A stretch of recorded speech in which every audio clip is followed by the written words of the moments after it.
you want to have a tin, but you are not making any income from your business, you should take on the obligation to continue filing your nil return. Commissioner General, to invest in taxation. When people understand taxes and they know the importance of taxes and they know the fair assessment of these taxes they're supposed to pay, I think everybody.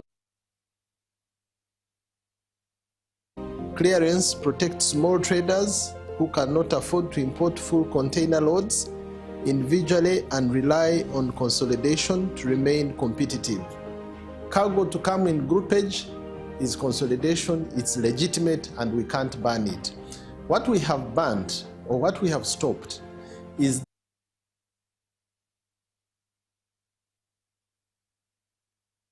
that among the new tax proposals, now you can get direct answers. Send your tax-related questions via WhatsApp or SMS to 0790-141-887 and the Commissioner General of URA, John Musinguzi, will personally address them.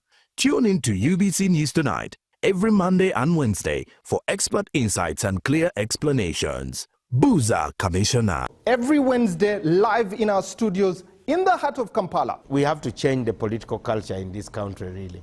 Who has bewitched Ugandans?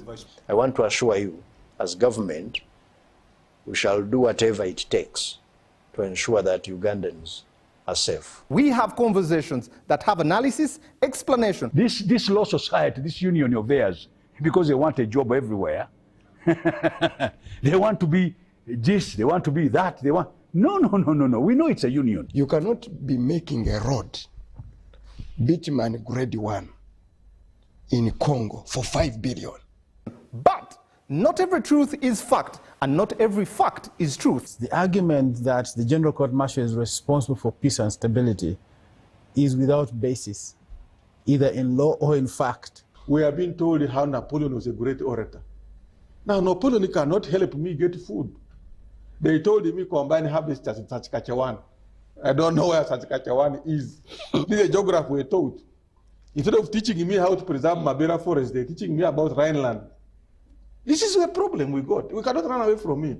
Right now, you hear very disgusting stories of members of parliament. Instead of discussing the details of loans, they ask for their cuts. Every Wednesday, 10 p.m. on your public broadcaster.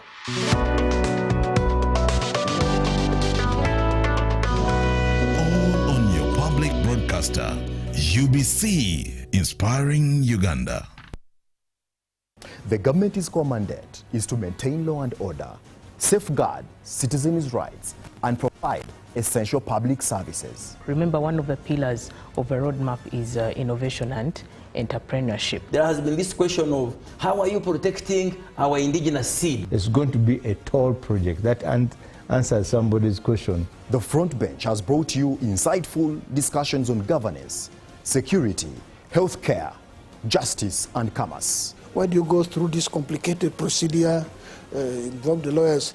You bring the case against him, the judge will hear you out and pass judgment, and you're out of court in record time. We remain committed to keeping you informed and engaged on key national matters. So these are huge, these are powerful organizations which now Uganda chairs.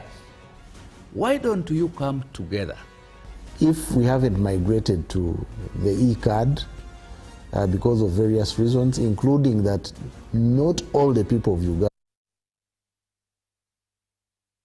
House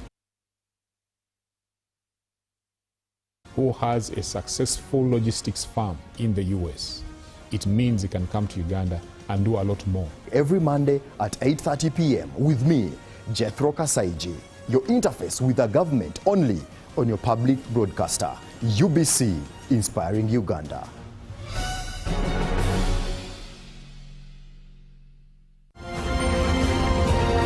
Live from UBC Studios in Kampala, this is Good Morning Uganda.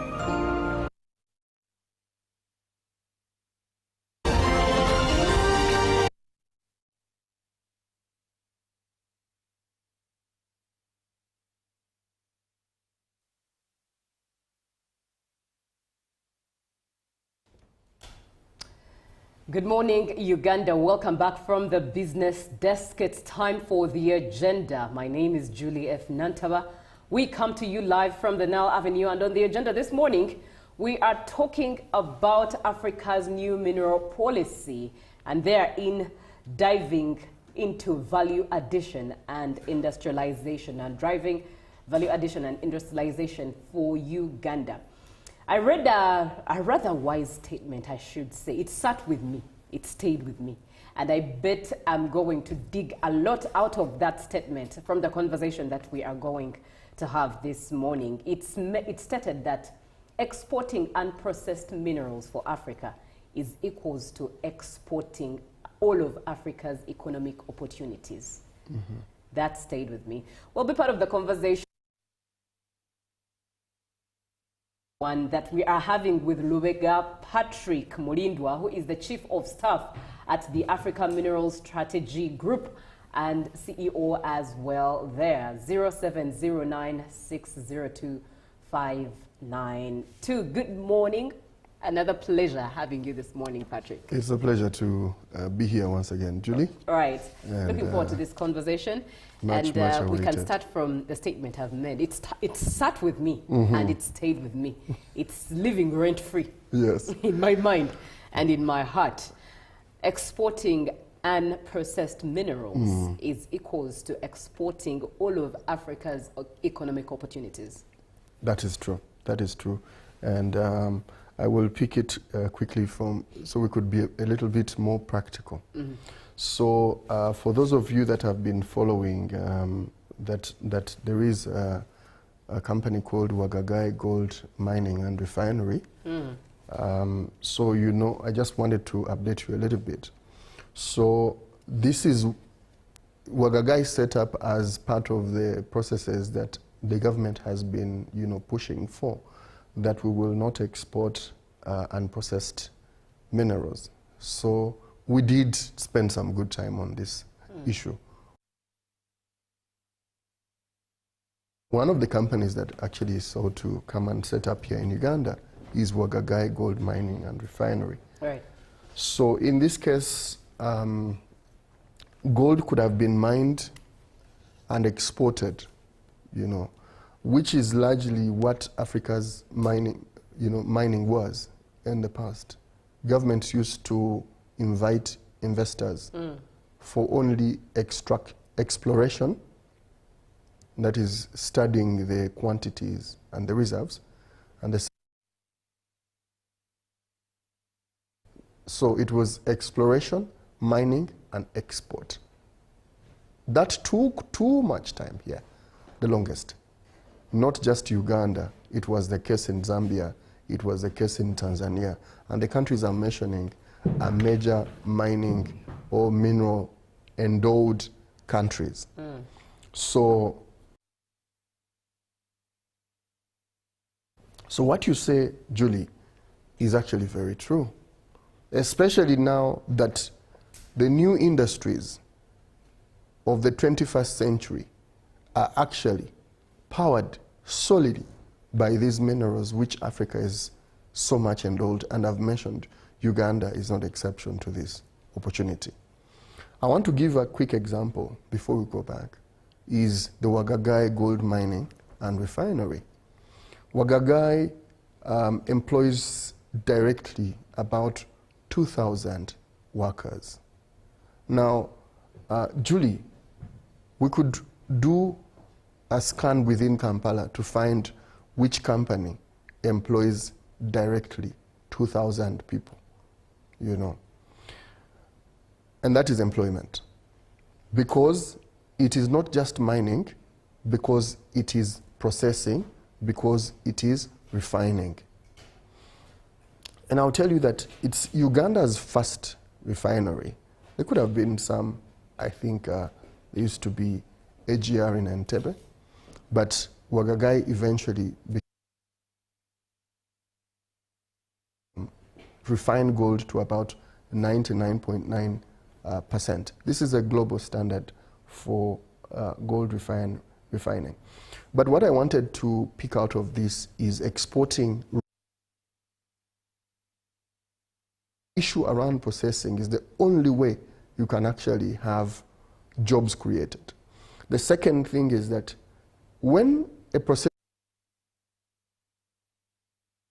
time on Monday, we did encourage a number of Ugandans to visit Hoima. Hoima, yes. So in this case now, those who have heard of Wagagai, please visit Wagagai. We will be able to provide you some locations there so you can go there. Those who live around, or even those, I know that the premises may not be so much accessible, but the company should be open to some study tours or something. So they are employing, and they're employing, this is in Busia, they're employing over 2,000 directly, like I've said. So first, because it's an industry, you know, because there's processing. If it was just digging the ore, they would pack it and export it or ship it. So there will not be any work processing.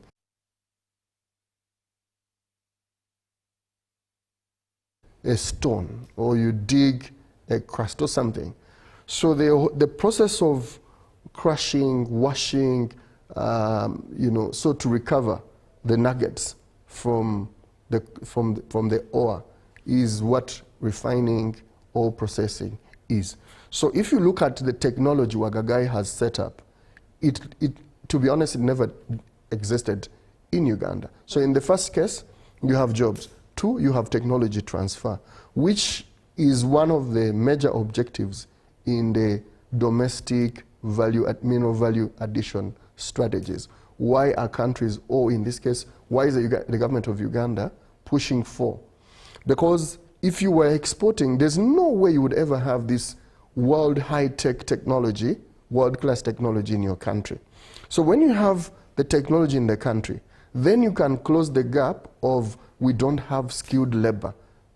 Skilled labor can now be skilled because the technology exists. They will learn on. Experts will come, they will install, they will operate for some time. Now that the value addition policies require that there's a certain percentage which is being called local content, you are supposed as a company to train some nationals. The technology is present, the training will now happen. When we talk about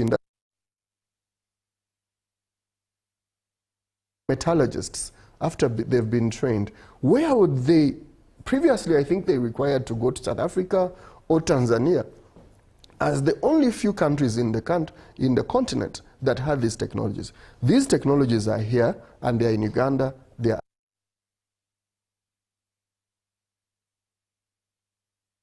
technology. The third thing is skills. And the last one is national development contribution. Wagagai alone is expected to make a contribution of about $10 million per year.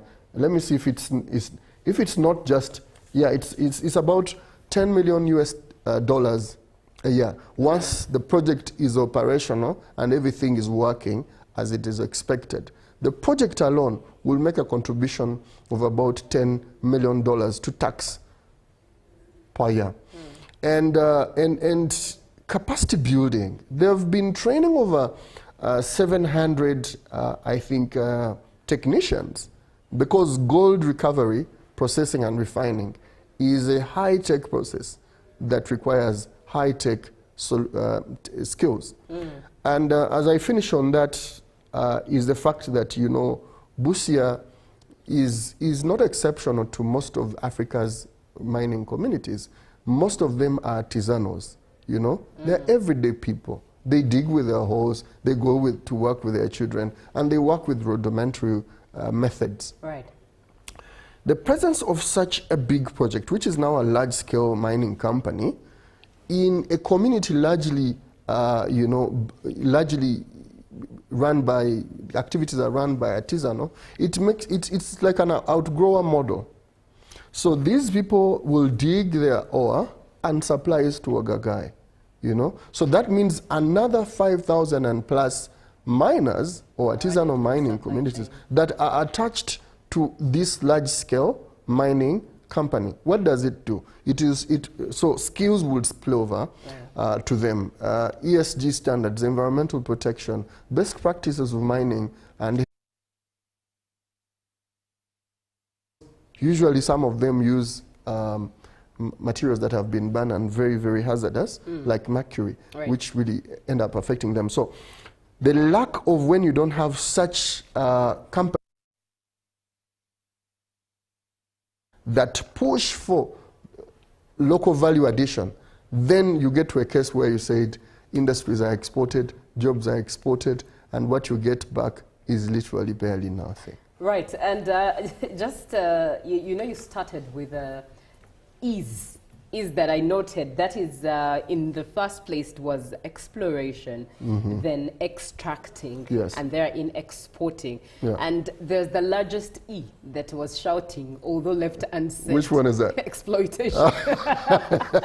But looking at the new policy that Africa, all of Africa, is joining forces to follow when it comes to Africa's mining industry. We're looking at local value addition there without a say. We're looking at more African ownership, and we're looking at regional cooperation. That means not just for AU as Africa, but even regional blocks therein. Looking at, of course, better revenue, which you've rightfully painted therein in just a bit, $10 million per year. That's one company. I've not mentioned one company. I've not mentioned others. Yes, now I'm using the case study of Uganda. Because now I imagine better currencies for other countries, but just the picture alone, looking at critical minerals, how best Uganda can be positioned. All of these are beautiful pointers if you look through the policy, the bullets. Beautiful pointers, but then one would wonder, what did the old policy look like? What did it have? Because you'd expect this to have been the thing. But what was the old policy with exploring, exploiting, extracting and export? Exploitation is just my addition. What did the old policy look like? So the old policy, most of the mineral development policies in Africa have got nothing to do with Africans. So if you ask me, what was it? That's the first one. Exploitation. Yes. It had nothing to do with Africans. With Africans, So the design, major infrastructure, because with mining, you need so much energy, you need transport. And if you look at most of the mining zones across Africa, if you look at the railway that was built, it was always from the mine to the port. So if you ask me how it was not African. Two, it has always been pit to port. Yes. So the East Africa Railway then, not the one now. The one now is actually bolster the efforts within the region or the sub-region. But the earliest, the colonial one, was to export. And most of it was for exploitation. So that is it. And then the other thing, I think, again, the challenges that have spilled over. Why? Because I've seen quite a number of people ask, why are we talking about minerals now as if they never existed? They did exist, but to be honest, if you look through most of the developments were not, the companies were foreign, most of them were foreign. The local content policies are recent, where governments require that then they are national players in the mineral development. I've talked about the pit to port, the investments were from out, everything. And most of these, again, were taken on, and you see that most of the African countries that have so much endowed with these minerals have suffered so much war. And these war... There's that adage going on from back in the day that countries like Congo are that beautiful girl who suffers the most on a village. And I think that's when we got to the mineral curse. You know? So mining then was a curse to the host communities, because then people will be moved from their homes, countries will go to war, too much. And that has changed not so many years ago in Africa. Right. Yes. You are watching UBC TV. This morning we are looking at Africa's new mineral policy, driving value addition and industrialization therein. Having this conversation with Patrick Lubega Mulindwa, who is the Chief of Staff at just understanding this whole conversation of minerals, especially in the simplest language possible, so that at the end of the day, every Ugandan is aware and has a lot of, or plethora of information to be able to allow you to engage in one way or the other with all the opportunities that this industry is availing, given that it's part of the ATMs that the government is looking at in its tenfold strategy, where we are looking at the $500 billion economy for Uganda. Be part of the conversation. 0709602 Now, Patrick, I know you hinted a bit at the start on what Africa is currently when it comes to minerals. Yeah. But let's now delve deeper. There is a lot of global attention, more than ever, now more than ever, when it comes to Africa's mineral space. Why do you think this conversation is loudest now, and Africa is at the center of the global conversation now more than ever before? Thank you so much, Julie. And in this case, this is where they usually say that keep your eyes very open. Yes, Masokolotimbe. So African leaders and Africans themselves, if you really feel like an African, in this case, if you're Uganda, open. We could either go back to war, because when it comes to cases of strategic minerals, you know, if lithium, because, you know, I mentioned the companies here. I mentioned BYD, which is China's largest electric vehicle manufacturer. In this case, when we're discussing this, Uganda is not in isolation. We are no longer talking about this is made in the other country and we are not making. So in this case, when I say BYD, biggest electric car manufacturer, Uganda has got a car manufacturing company, you know, and it started out with electric, Kira Motors. So we do not want to have conversations anymore, you know, making people feel so big as if we're not playing same. But you did ask a question, why? Why there's so much focus on Africa, and why there's so much buzz about mining now? Julie, I would like you to appreciate that Africa has changed. So number one, this is driven by the fundamental change in thinking. If you ask me, did our ancestors think? Yes, they used to think. But they did have a very bad situation of when Africa was at war, not by itself, but by some people who came from nowhere, you know, from somewhere, and then just took them up, and they made them, they took them up out of their continent. So most of Africa's progress was discontinued by those, you know, unrest across the continent. So the continent has been looking, trying to find itself, and so now there's a new thinking. And I would like us to appreciate the fact that everything starts from thought. That's true. So there's a new thinking. If you ask me, why is there all this buzz and a conversation about minerals? But then why is there, what is driving majorly the shift of what is driving this whole buzz of minerals? And I would like to spot out 3 points which are basically driving the three major realities that are driving demand for minerals. Julie, the global economy is entering a mineral era, if it has not yet entered the mineral era. Last show we did discuss that over time, as from the, you know, the car era, when we started having cars on the road and they started using fossil fuels. In this case, I'm talking about if your car takes in diesel or petrol. When you drive, by the time you refill the 5 liters, the 5 liters you did have been burnt. You've got an exhaust pipe. That exhaust pipe emits a gas, and that gas will definitely have some carbon dioxide. We did discuss that over time, cars moving on the road, we have border in Uganda and so many African cities, and cars, these locomotive and the manufacturing, which Africa has just started, but the West has been manufacturing. Now, the collective emission of carbon has affected the ozone layer, you know?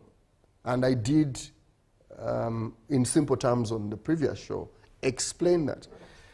One of the most important things, Julie, especially for people who want to be relevant in the 21st century, is to be able to read the pattern. If you don't know why there's demand, why there's a whole conversation about electric cars, electric bikes, reducing emissions, going clean, if you don't know, there are so many things that you will find actually yourself or crossroads. Number one, you will not have job security. You will not know what to study, that which will make you relevant in the next 5 or 4 years or 10 years. That's why these conversations are extremely important. Yeah. But what is driving the new demand of minerals? I've talked about the world entering a new mineral era. The transition to renewable energy from the fossil energies, and I've talked about the fossil energies, what they have done. They have affected the ozone layer, led to climate change, led to famine, led to floods, led to so many things you can mention them, even the pandemics. They start from there. So the world government had to sit down and think, why don't we deal with these energy sources? Why don't we try renewable energies, because they have almost zero effect to the environment? A solar panel will not emit any gas. Maybe it will emit some heat, but that can be absorbed within. But it will not emit any gas. Any heated gas. Exactly. So in this case, what is driving the demand of metals? For renewable energies, as solar, you need solar panels. The solar panels have, every solar panel or unit has got a battery. So the solar panel, the panels are made from some specific metals. So it's a mixture of a lot of metals or minerals in this case. Then you will go to the battery, which is the solar panels will receive the heat and then convert it and then store it in the battery. And then you can access that storage or electricity, if you call it electricity. So that is one of the demand that is causing the demand for minerals. The other one is electric vehicles. I've already talked about the problem. Vehicles have emitted so much carbon dioxide. So now car manufacturing companies have moved to manufacturing electric vehicles. You can call them electric borders. In this case, I said whenever I will mention BYD and Tesla in the US, BYD in China, I'll mention a company in Uganda or Africa. You have Kira Motors doing electric buses, and you have Spyro doing electric bikes. Okay? So one thing I don't want to do, Julie, anymore is to discuss us out of the picture. Yes. Very profound. We are not discussing the West. No, we are discussing a global economy where Africa is a player, not just a watchman. And I love that you say that, because now it shows, it drives the point home that we are and we must be part of the conversation when it comes to value addition, when it comes to paying attention to everything mineral development and the mining industry in Africa. But allow me to remind our dear viewer for whom we are here that you are watching UBC TV. It's time for the agenda on Good Morning Uganda.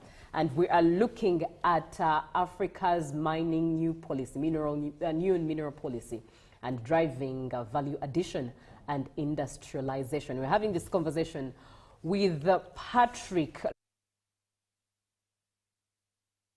the Africa Mineral Strategy Group, and he's discussing this conversation with us, giving us a picture in the best language possible for us to understand and opening our minds to being part of the ATMs, which is the goal of Uganda's government, but also how individually we can all collectively build Africa, buy Uganda, build Uganda, and build Africa at large. 0709-602-592.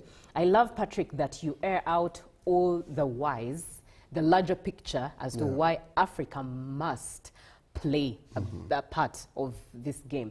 But then one would wonder, would ask the question, with this opportunity at our side, under our nose, how best can Africa kick the gates of resistance that come from the Western world? Okay, so I'll get to that, and I'll tell you it's very simple. Okay, how so? How soon? How so? Yeah, How simple? I'll actually elaborate and break it down. So, but I wanted to still provide you some whys of why there's so much global demand of minerals and why the focus on Africa. The focus on Africa is obviously that because these minerals are powering the new industries, and I've mentioned these new industries. The new industries are renewable energy, so there's a new industry for power or energy, which is renewable energy, solar, and there are so many. Wind, and there are so many, you can mention them.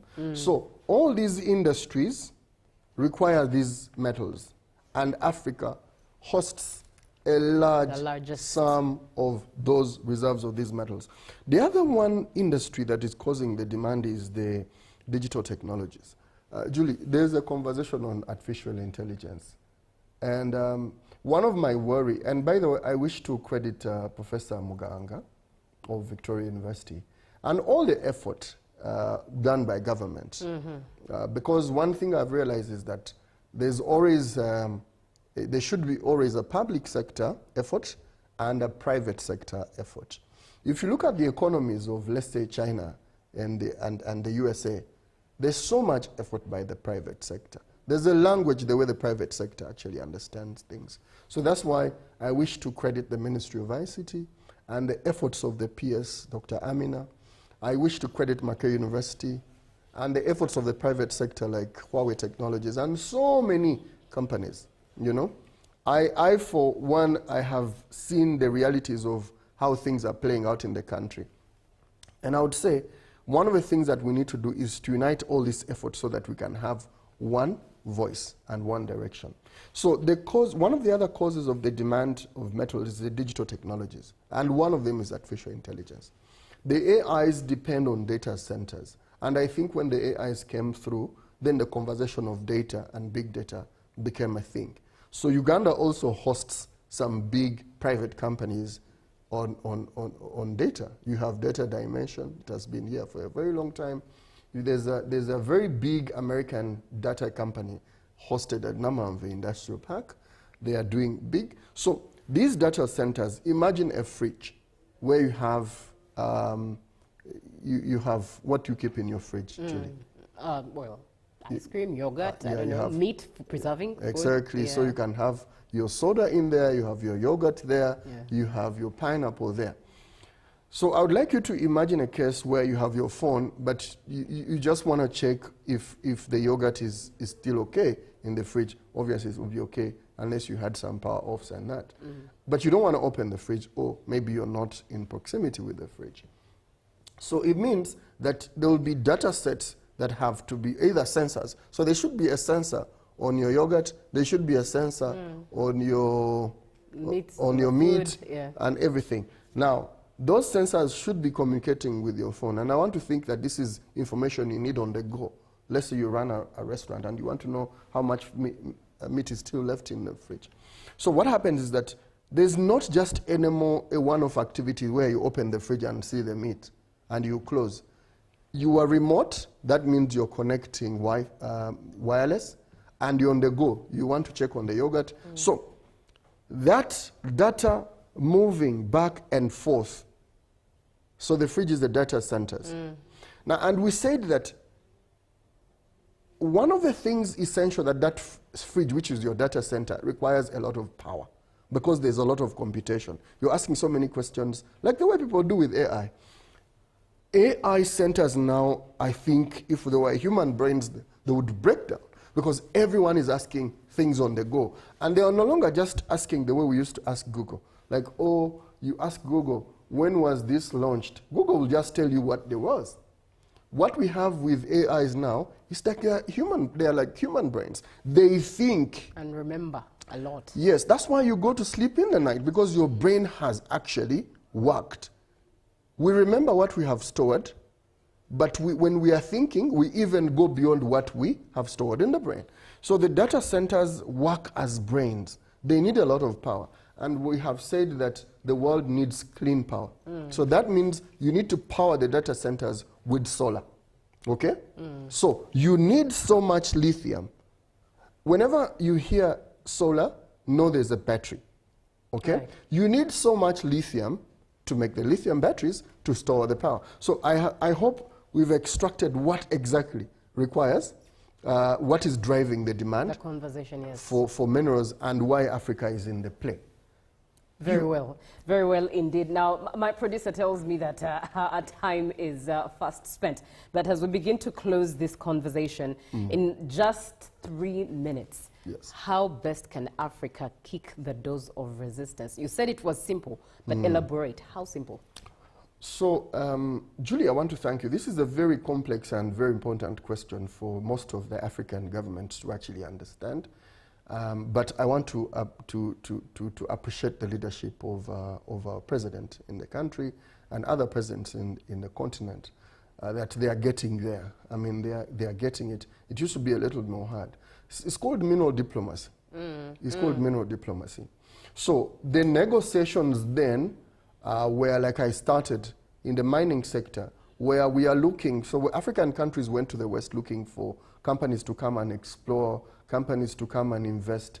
Now, the negotiation is, we would like you to come and explore, but invest. When we invest, we want you to process locally because we want to create jobs for our people. We want these industries to contribute to national development. That is the negotiate. Now, because these minerals are critical to the new industries of these countries, and I've mentioned that recently China is the leading in robotics, in AI now. I think they just released one of their recent AIs. America led the way. The USA led the way with Tesla. So the negotiate now should be that we know you need these minerals. By the way, then we didn't know why people were looking for these metals. So the negotiate was not, it was more of like, I think we are not also using the things. Why don't they take them? So the negotiation now versus, so that means that the technologies we've been buying from them, we can actually get them through the negotiate for the key minerals they actually want. So among the so many things we need is the way we negotiate for the deals. The other one, and this has been happening, you know that there are wars in Africa and they are around major mining communities. Recently, the UAE just banned any gold from Sudan Darfur because the gold is mined within a conflict zone.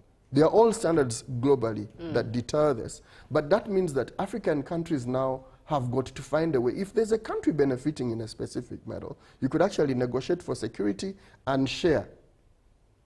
So the same country can provide security. And then you negotiate for local value addition. That's it. Right, very profound acts that engage in mineral diplomacy. I look forward to digging deeper or mining this conversation deeper and dig out all the valuable minerals that require to come out of this conversation. Always a pleasure having you, Patrick, on board. Thank you. And looking forward to another conversation. But up next is Ruben with a sports update, but he also has a guest therein, and that is MK Legacy Professional Boxing Championship. Brian Akankwasa, who is the SFC boxing champion, Mr. Africa. He's coming up next with Ruben for Good Morning Uganda Sports. For God and my country, good morning.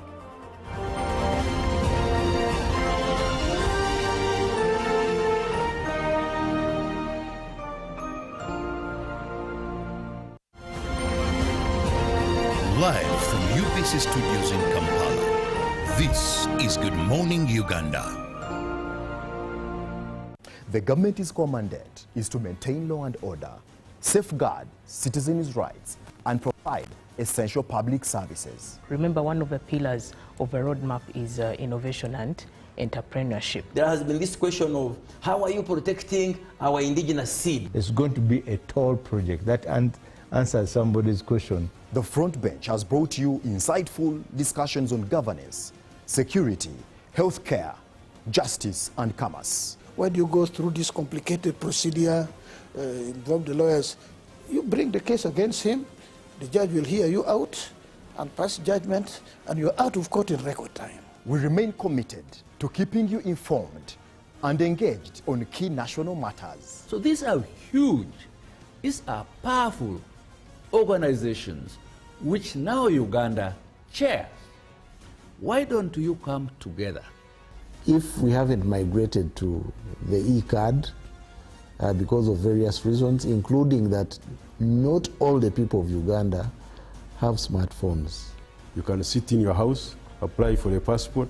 If you have a Ugandan who has a successful logistics firm in the US, it means he can come to Uganda and do a lot more. Every Monday at 8:30 p.m. with me, Jethro Kasaiji, your interface with the government only on your public broadcaster.